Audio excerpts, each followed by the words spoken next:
Ano ho ba yung panganib na nauugnay sa pagtatrabaho sa ganito kainit na panahon? Mm.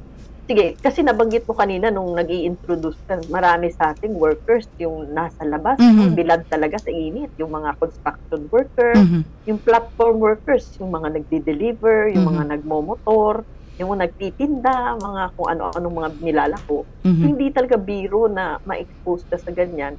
At pangunahin dyan, bilang isang doktor, syempre alam naman natin yung nahihimatay, nahihilo. Yan ay mga nakuha naming mga nangyayari sa workplace. Tumataas ang presyon, yung iba talaga kailangan padalhin sa hospital. Yan yung mga tinatawag nating heat-related illnesses. So yung magre-range yan from cramp, yung parang namimitig yung mga muscles, hanggang sa heat exhaustion, yung talaga, or yung heat syncope, yung nahihimatay na lang sa trabaho, o kaya kung saan man sila naabutan.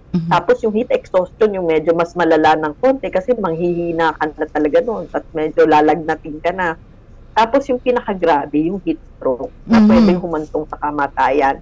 So, ano yan? Although sinabi ng Department of Health, pito yung namatay all over the Philippines.